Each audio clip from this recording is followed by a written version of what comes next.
Bien. Una de las cosas más preciosas, gracias Sebastián, que aprendimos ayer, es que Dios quiere que nuestra vida sea una vida fructífera.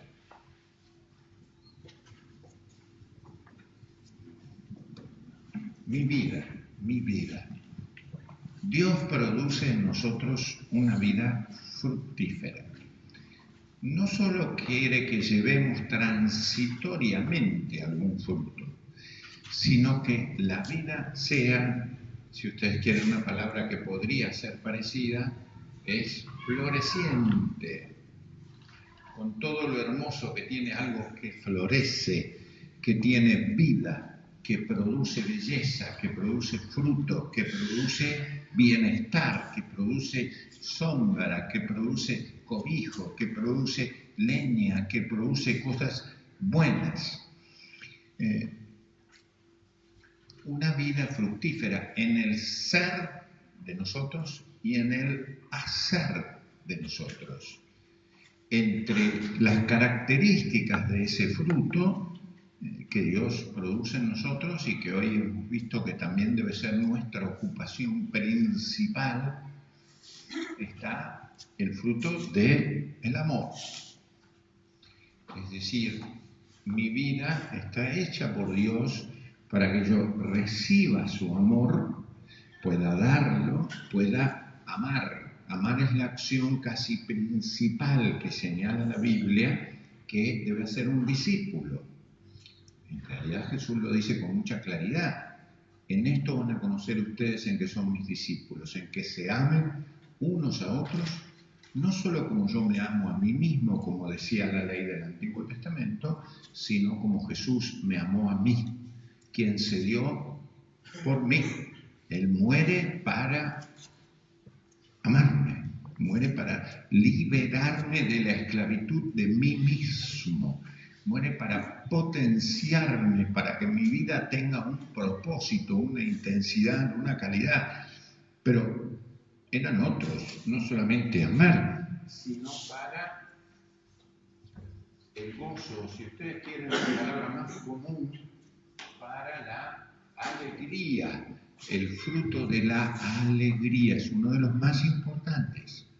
Todo el Evangelio de Lucas está pautado con la llegada de la alegría. ¿Sí? Comienza el Evangelio de Lucas anunciándole a María la llegada de la alegría. El ángel le dice a María: regocíjate María, alégrate María. Ahí comienza el relato de que iba a nacer el que trae la alegría, Jesús. Le dice el ángel a María, Jairo, en griego Jairo es no solamente el nombre del cantante cordobés, sino, así se acuerdan, sino alegría, gran gozo. Y a partir de ahí todo el Evangelio de Lucas está pautado con la señal de la alegría. Las parábolas del reino son alegría. Cuando se pierde una oveja, la persona dueña de la oveja va y la encuentra. ¿Y qué produce el encuentro de lo perdido? Alegría. Que perdió una moneda, va y busca hasta alcanzar la moneda. ¿Qué produce el descubrimiento de la moneda? La alegría. Y el Señor dice, el reino es la alegría del encuentro de lo perdido. Se pierde un hijo en la vida, dedica toda su fortuna hasta pensar, yo estoy comiendo con los cerdos acá, cuando en casa de mi padre los jornaleros tienen más que yo, volveré al Padre. Y cuando vuelve al Padre, ¿qué genera este encuentro entre el Padre y el Hijo perdido? Alegría, alegría. ¿Y qué dice el texto bíblico? Que hay alegría en los cielos apenas cuando un pecador se arrepiente, y hay gozo, hay fiesta, hay celebración con la llegada de la salvación que viene. El Evangelio es lo que trae la alegría al corazón de las personas. Es un elemento importantísimo, la alegría. La alegría no es saltar, brincar solamente. Uno puede estar alegre y sin saltar, pero sí tiene que traducir esta potencia fantástica que es la alegría. Una epístola entera como la epístola a los Filipenses escrita supuestamente desde la cárcel por San Pablo. Es una lección de alegría, al punto de que San Pablo dice, yo les digo, regocíjense en el Señor siempre. Y después dice, me parece que me quedé corto, otra vez le decía, regocíjense en el Señor permanentemente. No es que cuenten un chiste y estén contentos, sino que la potencia y el poder del Espíritu tiene que dar al corazón humano alegría en medio de, como nos enseñaba ayer Carlos, las vicisitudes que tiene la vida. Y así con todos estos otros elementos, el fruto es una vida en paz. Paz. Shalom en el Antiguo Testamento es un fruto hermosísimo que indica armonía, no solamente falta de guerra o de conflicto, sino relaciones armoniosas e incluso estéticamente bellas. Eso es el Shalom. ¿Vieron cuando los hebreos se saludan? Shalom. Incluso en el Nuevo Testamento, que tiene quizás menos fuerza, la palabra, como habrán visto ayer, es Irene. Y el nombre Irene es paz. Cuando ven a una persona que se llama Irene, las actitudes irénicas son las actitudes que buscan paz. Debiéramos tener o ser personas que tienen actitudes irénicas, pacificadoras. Bueno, y así con todo eso. Ahora, en ese lograr el fruto, como veíamos ayer, las personas, todas nosotros, las comunidades eclesiales, hacen a la comunidad donde viven el mayor bien posible. El interés de Dios es producir bien, buenas cosas. Cuando el libro de Hechos señala para qué vino Jesús a este mundo, vino para hacer el bien, no el mal, sino el bien. Y quiere que sus hijos se caractericen como hacedores de bien, no de mal, porque el bien es lo que produce luz, la oscuridad es el mal, las tinieblas son no solamente cosas que nos crean miedo, sino que nos producen mal. En cambio, la actitud del cristiano es, con todo este fruto, hacer a la sociedad bien. El amor cicatriza, el amor repara heridas, el amor potencia, la alegría estimula, la paz nos deja pensar con un cierto criterio, no la guerra, el conflicto, etc. El dominio propio nos hace ser personas más adultas, no infantes que se concentran en sus propios caprichos. Recuerden que la Biblia quiere que seamos niños en la malicia, no en nuestra manera de pensar. En la manera de pensar tenemos que ser gente adulta, no infante. Porque el infante es lindo, te dan ganas de abrazarlo, a mí me dan ganas de comerme a todos los chicos que están acá de belleza, y uno les agarra y los besó. Pero eso es bueno hasta un cierto punto. Si el niño se queda ahí y cuando tiene que ser más grande, o sobre todo si nosotros ya grandes somos como niños, ya no es tan sano. Y aún las manifestaciones más bulliciosas de nuestro cariño, como pueden tener el niño, requieren actitudes amorosas adultas también. ¿Sí? Porque el niño quiere a la mamá porque la mamá le aprovisiona comida, seguridad, pero es caprichosa a veces ese amor. ¿Me entiendes? Si lo quiero ahora. Y quiero jugar ahora, y la mamá dice, no, estoy cansada.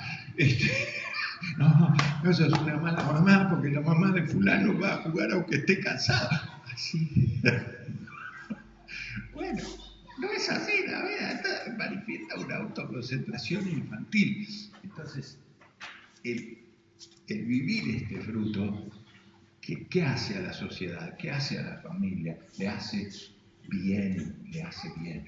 Otorga otras virtudes. El vivir el fruto nos produce justicia, nos produce libertad, nos produce verdad. Estas son las cosas que necesitamos, pues son las cosas buenas, son un fruto. Más aún, fíjense, este vivir fructífero, el Señor quiere que lo vivamos siempre, no una vez. A todos alguna vez por ahí se nos escapó algo bueno, uno dice, ¿y salió bien o no? Pero el Señor no quiere solamente esa vez, sino que quiere que seamos un fruto. ¿Entiendes? Un vivir fecundo, un vivir con esas virtudes en todo lugar, en todo nuestro ser. Entonces, ¿quiere Dios que la iglesia sea una iglesia con frutos? Sí, que indica no solamente que viene más gente, sino que en esta ciudad es eso. Amor, gozo, paz, paciencia, benignidad. Eso. Es una institución que vive en esta ciudad, es el cuerpo de Cristo en esta ciudad, que en nombre de Dios, ¿qué hace en Pinto? Eso, ama, es la verdad, es la que produce libertad, es la que trae reconciliación. Todo lo que la Biblia dice que Jesús vino a hacer, lo hace a través de las virtudes que la Iglesia vive en Pinto, en Buenos Aires o donde sea, la Iglesia del Señor en el mundo. Es este fruto para ser vivido en la familia. Y claro, todo debe ser vivido si no es en la familia. Pero acá vienen preguntas que nos van introduciendo lentamente, cada vez más, al taller de hoy y de la tarde, también, de hoy, de ahora. ¿Quiere Dios que la economía de Pinto, escuchen esto, del país y del mundo, posea ese fruto? ¿Qué dirían ustedes? Sin dudar alguno, ¿qué dirían? Naturalmente, ¿cómo podría haber un espacio de la vida en donde el Señor no sea el Señor? En donde el Espíritu no sea el Espíritu que da fruto, en donde Dios no sea el que gobierna y otorga. Claro que sí. ¿Por qué vivimos mal económicamente en la Argentina y en el mundo? Porque la economía que se produce es injusta, es perversa, no tiene los frutos o el fruto del Espíritu. ¿Qué tiene? La carnalidad humana, la avaricia, la envidia, la explotación, la perversidad, las relaciones frustrantes, el interés mezquino y egoísta de uno que se llena el bolsillo mientras los demás tienen hambre alrededor. ¿Me siguen? ¿Quiere Dios que la justicia del civismo de cualquier ciudad, o sea, claro que sí, claro que sí. ¿Cómo no va a poseer esto la justicia? Si no posee esto, no es muy justa. O tiene criterios de justicia como lo que los profetas querían corregir. ¿Ustedes se acuerdan lo que decían los profetas? ¿Por qué vivimos mal? ¿Por qué los jueces se venden por un par de zapatos? Estamos hablando de un profeta quizá del siglo VIII. Miren que no ha cambiado. Los jueces se venden a mejor pastor. Y a veces ni siquiera al pastor también. Ojalá se vendieran a veces para hacer bien, ¿no? Pero ni siquiera eso. Necesita la educación pública, por ser estos frutos, naturalmente que a Dios le agradaría. Como dice mi amiga la señora de la librería, ustedes hablan de la familia y hablan de la educación, pero a veces lo que más pervierte es eso, la familia y la educación. Y tiene razón la señora cuando familias que no están imbuidas del espíritu educan a sus niños para mentir. ¿Vieron el papá que muy solemnemente dice hay que decir la verdad porque la verdad hace a los pueblos grandes? Después el niño atiende el teléfono y dice, papá, te llama fulano, decile que no estoy. Y el nene chiquitito va, dice mi papá que no está. ¿Cómo? Yo te dije que no estoy. Precisamente le dije eso, papá, que vos me dijiste. Y ahí el papá se da cuenta que lo que le está enseñando al niño es decir una mentira. Sí, una mentira. Y cuando el niño dice la verdad, lo reta por decir la verdad. Porque lo que le está diciendo, en realidad, es que sea pícaro. Pero mal, porque le está enseñando que la verdad es la mentira. El niño, que es normal, no el padre que aprendió el mal a pervertirse, es que si me dicen esto, la verdad es decir esto. Esa es la verdad. No esta cosa retorcida de que la verdad por otro lado. Entonces, ¿quiere la justicia? ¿Quiere la educación? Claro que sí. Claro que sí. ¿Quiere la política este fruto? Dios lo quiere. ¿Cómo puede ser que haya semejante corrupción? ¿Cómo puede ser? ¿Ustedes creen que le agrada a Dios eso? Responsabilidad de que no lo sea es de los cristianos. No culpa. Responsabilidad de gente, no que incursione necesariamente en política, sino que esté donde esté, viva con integridad el fruto. ¿Me sigue? En casa, en el vecindario, en todos lados. ¿Quién debe producir la alegría del reino? Si no es la iglesia de los cristianos. Dígame alguien, ¿de quién le esperan ustedes? Si no es del cristiano. ¿Quién debe producir este criterio de dominio propio? Porque es bueno esto. Y por otro lado, estas virtudes o se viven en la tierra o no se viven en ningún lado. Porque en el cielo ya no va a haber necesidad de esto. Así que toda esta enseñanza del Evangelio, todas las páginas del Evangelio, porque el Evangelio enseña eso desde el comienzo al fin, son para vivir como cristianos acá en la tierra, todos los días de la vida. El Evangelio está lleno de enseñanza viva para vivir, no ya en el cielo, pero a veces que hemos enseñado en las iglesias, lo que yo decía en el sermón del domingo, a que adquiriste la entrada para ir al cielo, pero mientras tanto, en los años que viva, le decimos al Señor, bueno Señor, ya con vos vamos a estar en la eternidad, mientras estamos acá, vivamos como todos los demás. Quizás con alguna cosita un poquito distinta hasta cierto punto, pero esto a fondo, como vos querés vivir esta cosa tan bella del fruto, esta cosa tan de hacernos libres en medio de la corrupción, de ser gente decente, que mantiene y sostiene su palabra. Esto, todos sabemos que no lo vamos a lograr en integridad, entonces, tranqui, Señor, sí, yo creo en vos, te anuncio a vos, pero vivo, no puedo. ¿Qué creen que es el Evangelio? Esa es la incoherencia de la iglesia, esa es la pequeñez de la iglesia, esa es la pequeñez nuestra, es la pobreza nuestra. Entonces viene lo que hoy quería plantear. Si esto es así, ¿cómo lo logramos? ¿Cómo somos, como quiere también el texto de Pedro, diligentes en ocuparnos de esto? No negligentes, sino diligentes. Con un proceso de formación que dura toda la vida. ¿Para qué existe una iglesia? Para ser una escuela de vida. ¿Me sigue? No solamente de conceptos teóricos abstractos, porque aprender a amar puede ser un concepto y hasta romántico. ¿Se acuerdan? En mi época se aprendían las famosas rimas de Beck. Pídanle al gran poeta Sebastián que hable de eso después allá y que les enseñe de una clase de literatura.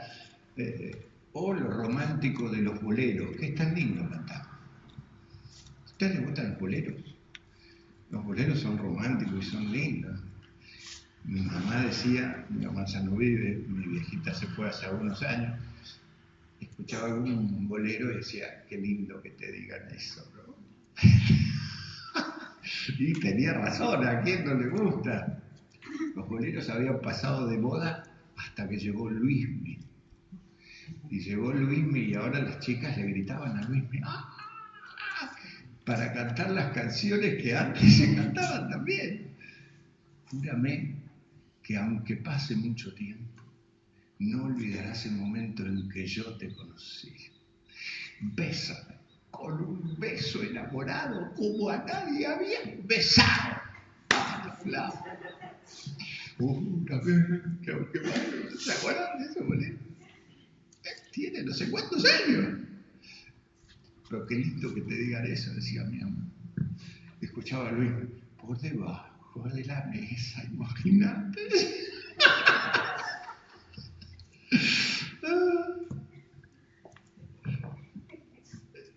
La verdad es que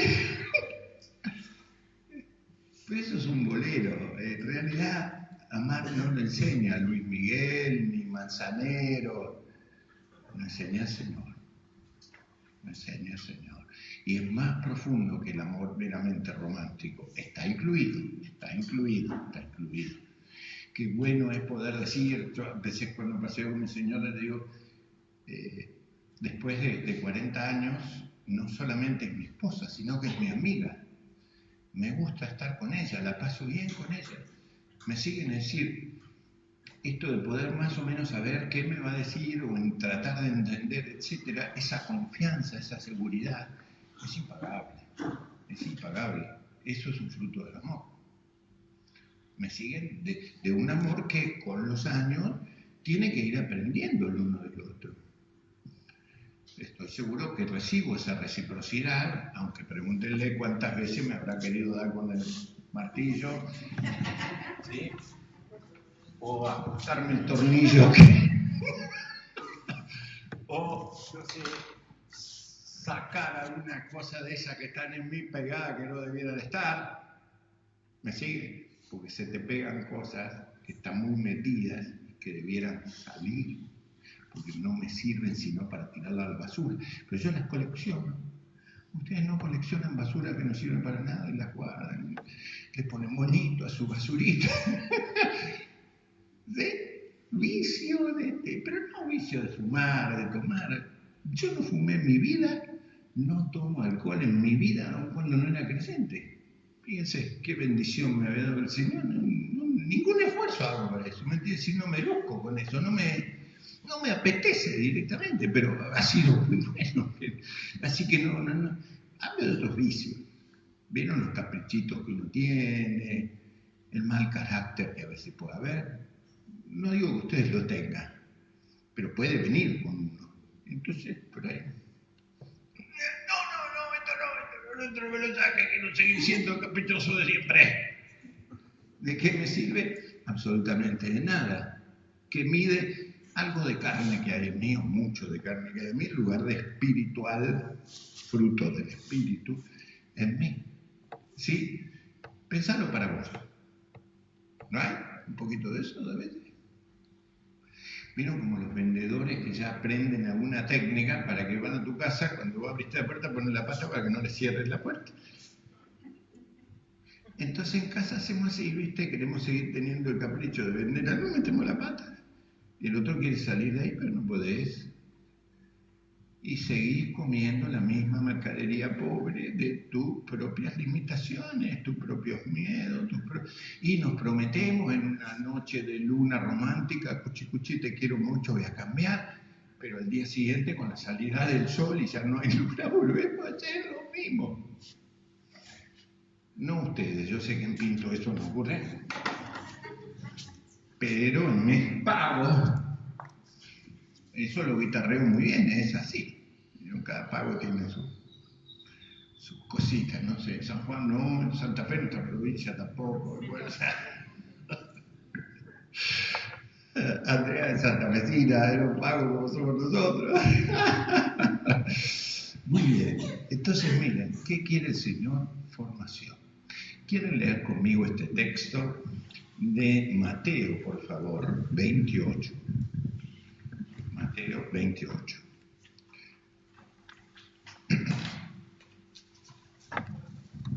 Y si quieren ir al folletito que hizo muy bien Sebastián, o tomar el de hoy nuestro, en la parte final del folleto tienen también el texto, porque aquí lo habíamos puesto en tercer lugar y hoy lo estamos usando en segundo lugar, donde dice la comunidad que forma discípulos para la vida fructífera.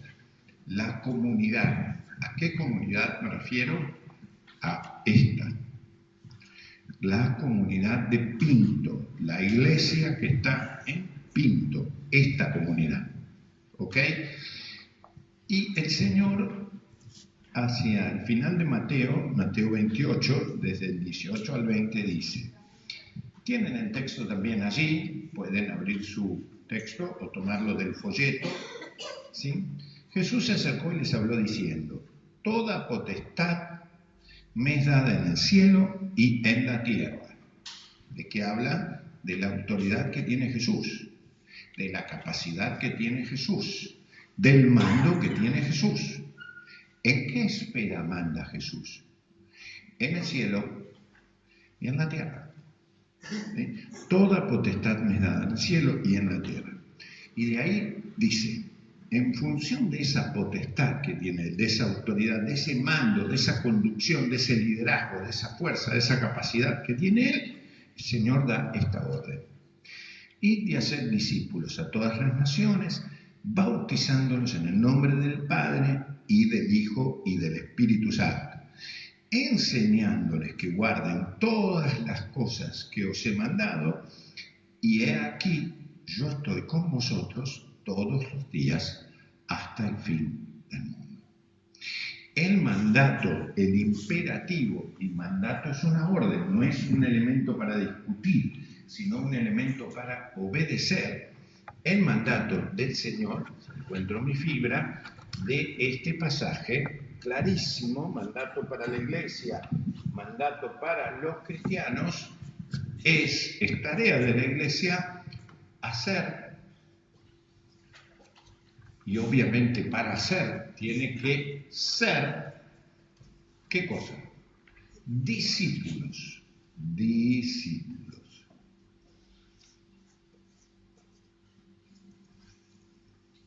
¿Sí? El pasaje señala dos o tres cosas muy importantes. Al comienzo hay lo que se llama en la gramática un gerundio, en realidad son tres en el texto, que lo traduce en nuestro texto con un carácter imperativo, con un ir. Pero en realidad casi sería mejor traducido yendo, o casi sería mejor traducirlo mientras van o mientras están. Ese es uno, lo cual indica que el ser discípulos es una acción del diario vivir, del diario transitar, del desplazamiento de los discípulos. Entonces, mientras van, mientras están en el mundo y en la sociedad, hagan discípulos. ¿Y qué más dice? Bautizándolos. En realidad, bautizándolos es como sumergiéndolos, no solamente por la acción física del bautismo, sino por la implicancia de entrar al mundo de la Trinidad, bautizándolos en el nombre del Padre, del Hijo y del Espíritu Santo, entrando en esta potenciación que da la comunión íntima con el Dios Trino. Hagan discípulos. Luego viene otro gerundio importantísimo. ¿Cuál es en el texto bíblico? Enseñándoles. Enseñanza, miren acá. ¿Qué cosa tienen que enseñar? Enseñándoles ¿qué cosa? Enseñándoles a guardar. ¿Qué contenido? Todo lo que Jesús enseñó y aún más mandó, con una garantía. ¿Qué dice el pasaje? Yo estoy con ustedes todos los días. Yo estoy con mi presencia, yo estoy con mi guía, yo estoy con mi poder, yo estoy con mi potencia, yo estoy al lado de ustedes, yo soy el docente por excelencia, yo soy el maestro, porque el discípulo que hace sino seguir a su maestro todos los días, la presencia del Señor. ¿Sí? Entonces, lo que quiero reforzar en la mañana es este concepto. ¿Para qué existe esta comunidad? ¿Para qué existe la comunidad de 11? ¿Para qué existe la Iglesia del Señor en cualquier parte del mundo? Existe para ser, ¿qué cosa? Un discípulo, o un conjunto de discípulos, una familia de discípulos, que ¿qué cosa hacen? Entre otras cosas, aprenden y enseñan. ¿Qué contenido? El que Jesús enseña. La tarea de la iglesia y la tarea de cada cristiano es ser un aprendedor, si vale la palabra, y si no la acuñamos para que sea gráfica. Nosotros usamos la palabra aprendiz. Para ser aprendices, es una hermosísima palabra, toda la vida, porque nunca reemplazamos a Cristo, sino que Cristo es el maestro de nosotros, el que nos enseña cómo vivir todos los días lo que el Evangelio nos muestra que Él enseñó. ¿Qué tengo que vivir? ¿El Sermón del Monte? Y claro, Jesús enseñó el Sermón del Monte. Tengo que vivir las parábolas del reino. Y claro, Jesús enseñó las parábolas del reino. En realidad tengo que aprender a vivir cada página del Evangelio, de las epístolas, de la palabra. Tengo que vivir como Proverbios me enseña. Y claro, porque Jesús también dijo, yo no he venido para incumplir, sino he venido para cumplir. Solo que su cumplimiento no era el legalista, sino mucho más profundo. ¿Se acuerdan que Jesús dijo, ustedes oyeron que se dijo, no adulteren? Pero yo les digo algo más profundo. Aquel que mira a la mujer de su prójimo con ánimo codicioso, ya adulteró con ella en su corazón. No, Jesús dejó la ley del Antiguo Testamento, no para nada, solo que en lugar de hacer de la ley el máximo, hizo de la ley un mínimo debajo del cual no, pero hacia arriba mucho más. Jesús enseñó el diezmo. Bueno, sí, pero en realidad, ¿qué enseñó Jesús? A ofrendar el 100%. No dice, eso no se puede, pero eso fue lo que Jesús dijo. ¿Se acuerdan cuando mira Jesús, la gente que ponía mucha plata, pero ¿de dónde la ponía? De lo que le sobraba, dijo Jesús. Y viene una señora mayor, ¿sí? Muy pobre, ¿y qué pone? Según Jesús, todo lo que tenía, todo, el 100%. Pero Jesús enseña el diezmo, y sí, claro, porque si enseñas el 100%, el 10 está recontra enseñado. ¿Pero qué enseñó? A que el ofrendar nuestro debe ser creciente, partiendo del diezmo, porque eso es un mínimo que la ley ya lo indicaba, a organizar mejor, ser un administrador bueno, dejar los gastos superfluos, invertir con creatividad en la vida para poder ser eficientes luego, tener una mayor sensibilidad de lo que significa el reino, etcétera, etcétera. ¿Entienden? Sí, claro que Jesús cumplió la ley, pero fue mucho más profundo. El Señor dijo, ¿han oído qué decía la ley? No matarán. Pero eso es muy poquito, decía Jesús. Yo les enseño, ¿qué cosa? En lo posible a no enojarse. ¡Epa! Entonces enseñó Jesús a no matar. Claro que sí, ¿qué va a enseñar? A matar. Pero es un poquito. No matar es mínimo. ¿A qué tenemos que enseñar? A bendecir. Al que te agrede, no le devuelvas la agresión, sino que si te agrede, devuélvele bendición. Ese es el Evangelio. Entonces, como ninguno de nosotros lo vive, ¿en qué tenemos que trabajar? En que la comunidad, la familia, cada cristiano, sea una escuela de vida. ¿A qué incluye esa escuela de discípulos? Aprender primero todo lo que Jesús hizo.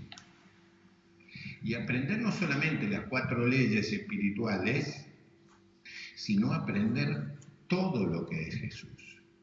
A ser como Él, a pensar como Él, a resolver como Él, a identificarme con Jesús, en lo posible que cada paso que yo dé, cada felicidad que busque, cada contenido que yo diseñe, cada cosa que pueda resolver, sea con la mente de Cristo, sea con el corazón de Cristo, sea con la disposición de Jesús.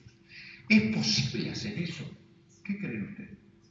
Por supuesto que sí, porque según el texto, ¿qué poder tenemos para hacerlo? ¿Qué creen ustedes? ¿Qué enseña poder? Toda potestad, dice Jesús, me es dada. Si yo soy un discípulo de Jesús, ¿qué empiezo a recibir? El poder de Cristo. Si yo digo que soy espiritual, ¿qué poder está a la mano mío para poder lograrlo? Ese.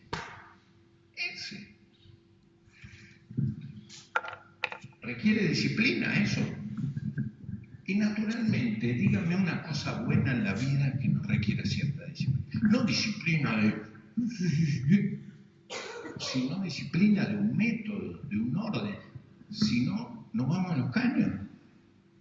Lo que enseña la cultura contemporánea, que cada quien haga lo que quiera, es una mentira burda. No se puede hacer lo que se quiere por muchísimas razones.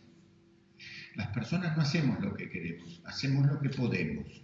Muchos de nosotros no queremos hacer lo que hacemos. Lo hacemos porque somos flojos, porque somos débiles. ¿Me siguen? Sí, porque nuestra carnalidad indica que perdemos todo control. Esa es la verdad. No nos gusta hacer alguna de las cosas que hacemos. No lo decimos. Pero no nos gusta estar feos por fuera y no nos gusta estar feos por dentro. ¿Sí? A menos que uno sea medio loquito. Pero si uno es normal y es sano, ¿qué desea?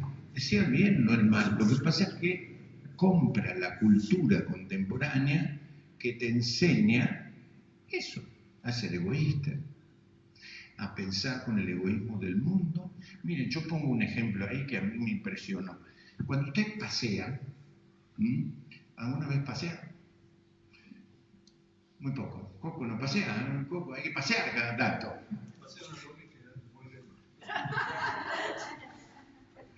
Uno llega generalmente a algún lugar y ¿qué dice? Punto panorámico. Donde uno mira es panorama. ¿Qué quiere decir panorama? Acá hay una cosa muy interesante. En griego, pan es todo. Joreo en griego es mirar. Entonces, panorama es aquel punto donde se ve todo.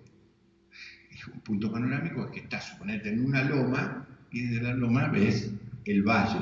O estás arriba de un edificio y mirás todo. Estás en un balcón y es el punto panorámico. Mirás todo. Pan, todo. Orámico. Eso indica que estás mirando de la mejor manera posible. Punto panorámico. ¿Hoy saben qué dice? Punto selfie. Punto selfie. ¿Qué quiere decir punto selfie? Es el punto donde vos vas a ver todo, pero ¿qué vas a poner antes del todo? Tu carita.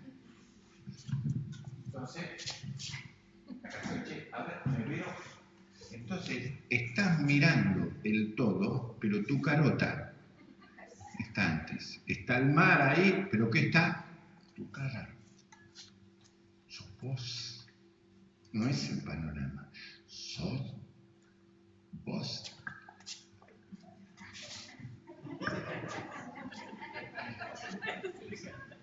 ¿O no? Vieron que hasta los chicos estudian, no solamente las pibas, porque las pibas tienen su paradita, su patita, su cosita, su perfilcito muy estudiado frente al espejo, que más le gusta, si la naricita, si el pelito, si la boquita. ¿O no? Dígame. Siento que te faltaba hacer la boquita. Pero los pibes...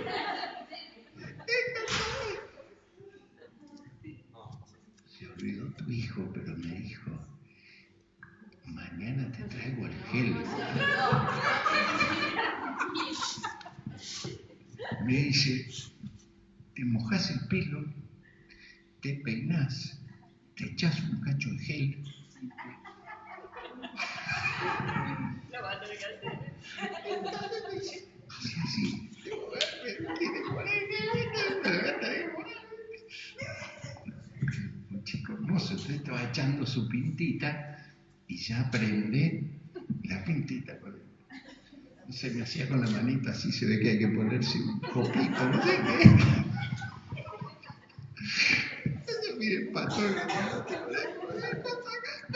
me dice, aunque se te seca después de un ratito, dice, mirá que tenés que esperar un ratito. ¿En serio? Mirá. Punto selfie es que vos te ves. La sociedad indica a mirar el mundo por tu ombligo. Estímese por ombligo en que te centrás. Es serio lo que estoy diciendo. Lo doy un poco más cómico para que no sea aburrido, pero es pésimo para mí. Es dañino para el mundo. ¿Me sigue? Y encima, selfie, mirame a mí, ¿Cómo la cultura me dice? La cultura me dice que sos linda si medís 90, 60, 90. Si no, fuiste. No existe ropa para vos. Yo mido más de unos 90 y pico y calzo 45. Entonces, todos los precios de oferta son para la gente normal. Los selfies me sacan acá. ¿Saben los selfies que tengo que me cortaron la cabeza? O mi frente no aparece porque la gente saca para la medida normal. ¿Y dónde está la persona?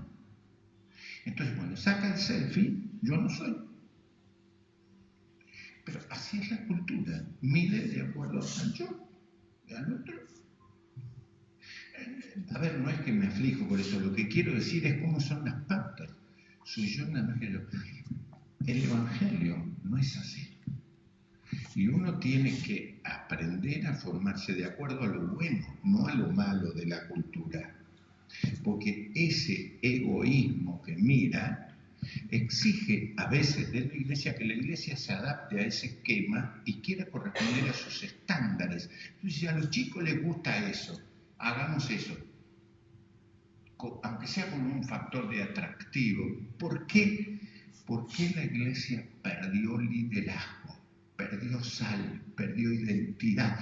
En lugar de sentirse bien, responsablemente, trabajando el fruto como una cosa virtuosa, cree que lo virtuoso es lo que vende multitudes. Entonces ustedes ven líderes cristianos que tienen que pinchar como el mundo, cantar como el mundo, bajarse de una limusín como el mundo, exigir... ¿Me siguen? Por ahí exagero, pero... más o menos, las pautas de la sociedad incorporadas acá como si esas fueran las exitosas.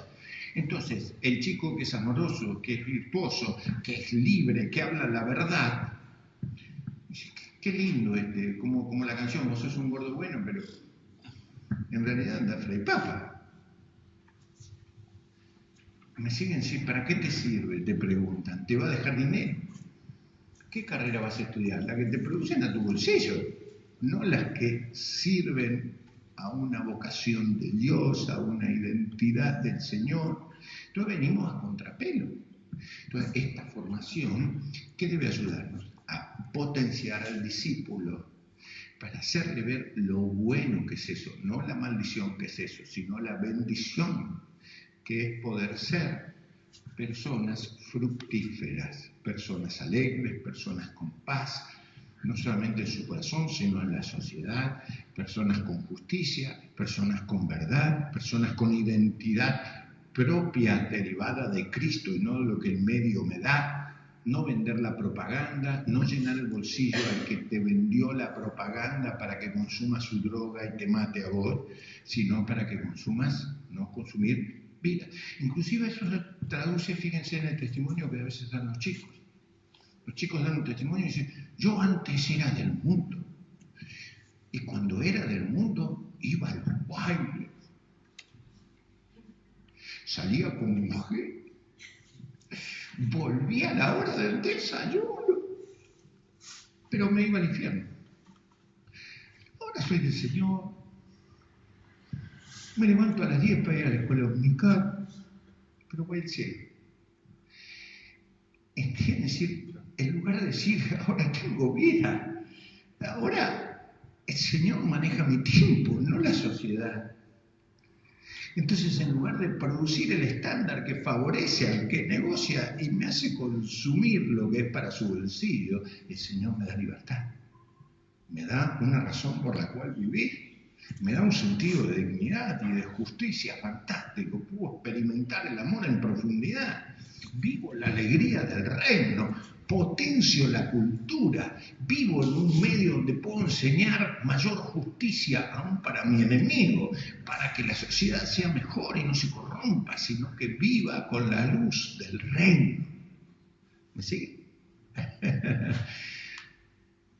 Entonces, la comunidad de discípulos, ¿qué tiene que hacer? Recibir el poder de Jesús, que no es una palabra, sino que es una transformación interior que le hace ver de otra manera, que le da empoderamiento para poder hacerlo, porque no es fácil, y tiene que la iglesia proveer los recursos, mi señora hablaba de las herramientas, ser un verdadero taller para que lo podamos lograr. Es decir, uno dice, pero pastor, no se enseña a amar. Amar es como un sentimiento. Ese es un engaño. El amor es un sentimiento, pero también es un acto inteligente que se puede aprender. ¿Cómo se va a aprender a amar? Sería hipócrita. Piénsenlo de esta manera. A ver, cuando yo amo a mi señora, ¿tengo que amarla con mi corazón? ¿Qué creen? Y sí. ¿Sí? ¿Tengo que amarla con mi cerebro? Uy, dice, no. Si yo le digo, te amo con todo mi bocho, dice, ay, qué frío. ¡Ah! Pero, ¿qué pasa? Si aprendemos a amar nada más que con todo el fuego, pero no le ponemos un poco de cesera, mi señora tendría derecho a decirme, me encanta cuando sos un osito tierno. Y me abrazás y me mimoseás. Pero de vez en cuando está bien que le pongas un poco de cosa a la vida, porque si no nos vamos a los caños con el osito solo. ¿Me entiendes? Es decir, es razonable que administremos bien la casa, que fijemos un buen horario, que tengamos un criterio, que tengamos pauta, que usemos el 8. ¿O no? Y sí. ¿Que deje entonces el osito mimoso? No. Es bueno. ¿Pero que le ponga un poco de cerebro? Sí. Sí. Sí. Si no, no es completo ese ser. Es como dice el Señor, amarás al Señor tu Dios con todo tu corazón, con toda tu mente, con toda tu alma, con toda tu fuerza. Métele todo. Y con las otras elementos. Y sí, entonces tengo que aprender a alegrarme. Sí, la cultura te vende la alegría de la borrachera. ¿Vos te crees que eso es feliz? Yo me acuerdo cuando era un niño, lo he contado varias veces, que estaba en una fiesta y un señor empezó a cantar en la fiesta. Me dio la fiesta. Y le digo a mi mamá, ¿qué le pasa al tío fulano? Y pobre viejita dice, está alegre.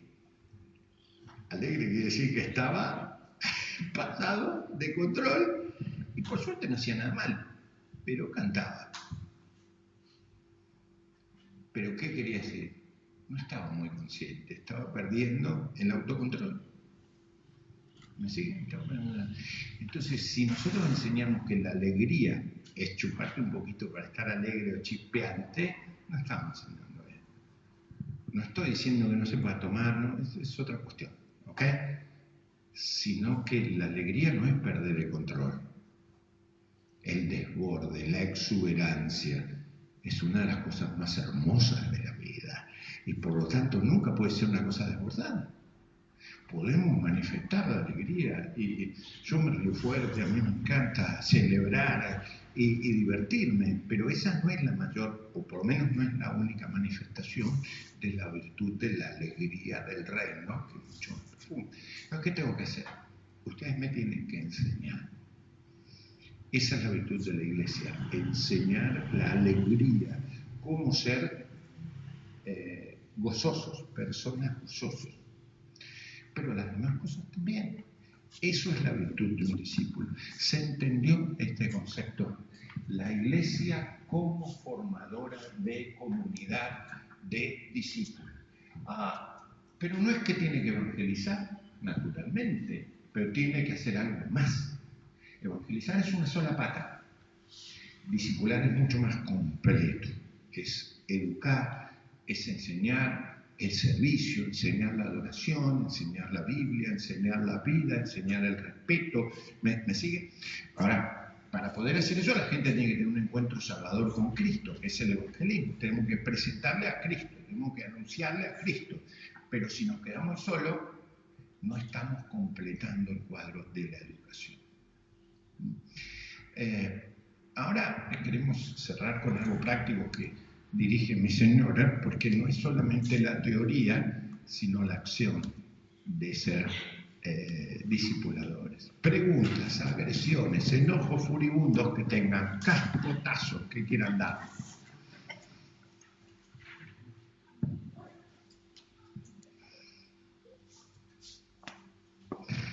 Uno me dice, pero, pastor, esto en realidad no se logra nunca. Y la respuesta es sí y no. Dice, ahora no lo entiendo. ¿Qué quiere decir sí y no? Es que parte de estas verdades tenemos que empezar a disfrutarlas ahora. Pero también tenemos que ser conscientes que para alcanzar la plenitud del reino como discípulos, que es Jesús, siempre tenemos que seguir siendo aprendedores, si va la palabra aprendices, de Cristo toda la vida. Porque suponete que alcanzaste un buen nivel, ¿ok? ¿Qué tenés que dar? Un pasito más, un pasito más, un pasito más. ¿Y qué tenés que hacer? Practicar, practicar, practicar.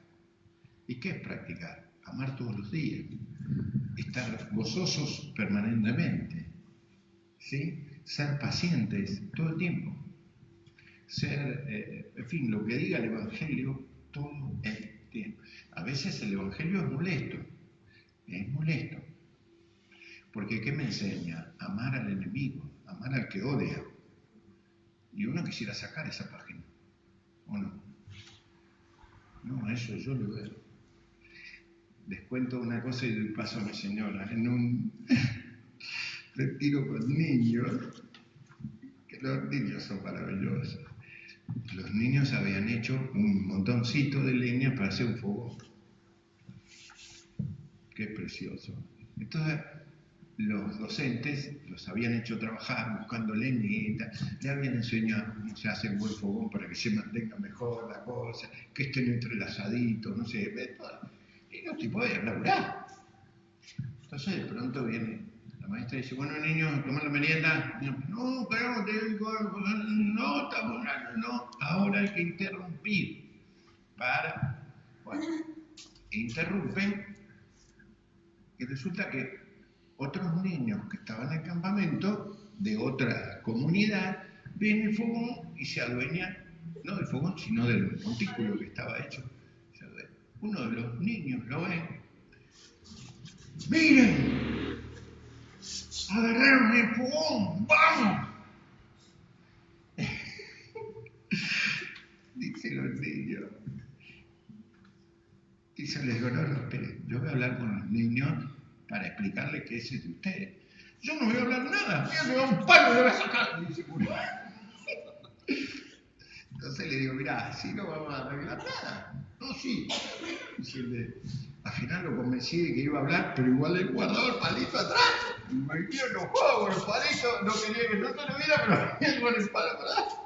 Entonces me lo digo a los chicos, este fogón es preparado por los niños. Sí, perdón, nosotros lo vimos acá y pensamos que no era de nadie. No, perdón. Se fueron. Digo, ¿viste cómo a veces se puede arreglar charlando? El nene dice, yo igual lo voy a guardar, a ver si vuelve. ¿Viste como los gauchos que ponen el facón acá atrás? ¿Sabes? Lo quería guardar. El facón a defenderse. Pero eso es lo que aprende en la cultura. Nosotros tenemos que ser sabios para poder enseñar el realismo de que es probable que volviera y que pudo habernos salido bien el hecho de que yo les hablara y que no quisieran salir de ahí, ¿verdad? Eso forma parte de la realidad. Pero la otra realidad es lo que el Señor enseña para ser vivido en esa realidad. La realidad a veces es que viviendo la cultura del reino viene cruzada la sociedad. Y entonces por ahí no sale como uno imaginaba originalmente. Entonces, ¿qué tenemos que aprender? A ser pacientes, a ser sabios, a ser astutos. Tenemos que aprender que hay respuestas desde el reino a las malas acciones, ¿o no? ¿Y eso qué toma? Tiempo, esfuerzo, sabiduría, ejemplo, poder del Señor nuevamente, oración.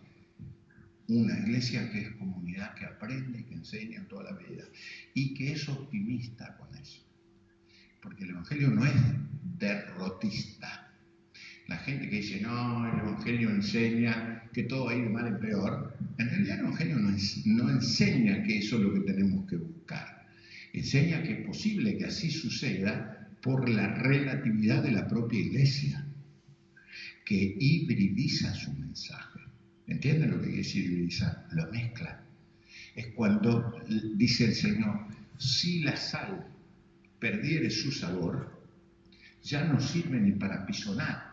Vieron que en algunos lugares tienen sal, porque la sal hace como una especie, no de cemento, pero es firme y hace un camino sólido, entonces no sirve ni para pisotear los hombres.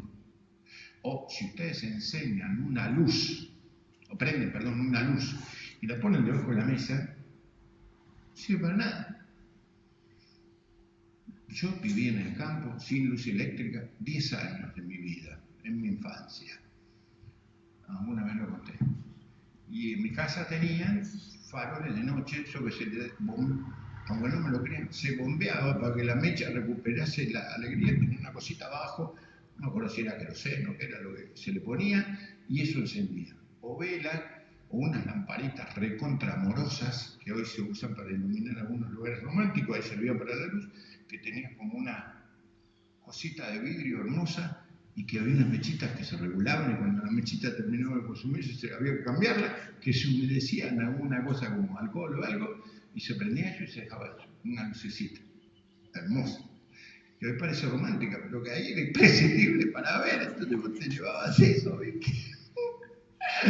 lindo. Pero si ponían la luz, toda la gente que hacía, ponía un gancho allí y ahí colgaba el farol. Una vez me tocó ir a predicar en una iglesia que no tenía luz. Y el farol lo tenían sobre el púlpito para que se viera mejor. Pero eran esos techos que bajan así y el farol daba en mi cabeza. Así que tenía que predicar. Y cuando me entusiasmaba, ¡pam! Entonces, el farol, digo, me sirve para ser humilde, ¿viste? No te envalentones, te advertía, te daba encima genera un cierto calor, así que estás tranquila. Hoy tengo que emparse como un cierto calorcito, ¿no? Pero fue una noche gloriosa con esos hermanos, ¿viste? Y ponía el farol y digo, el farol ilumina la palabra, ilumina, se supone, esta mente, este corazón, y se irradia. Esa es tu luz, hermano, esa es tu luz. ¿Sí? En una sociedad que necesita fruto de justicia, de verdad, de libertad, y acá está, en esta iglesia está. Bien, vamos.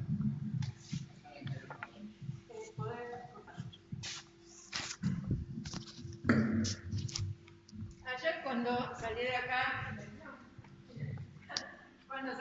después del culto de la mañana, me fui a la verdulería de Quique.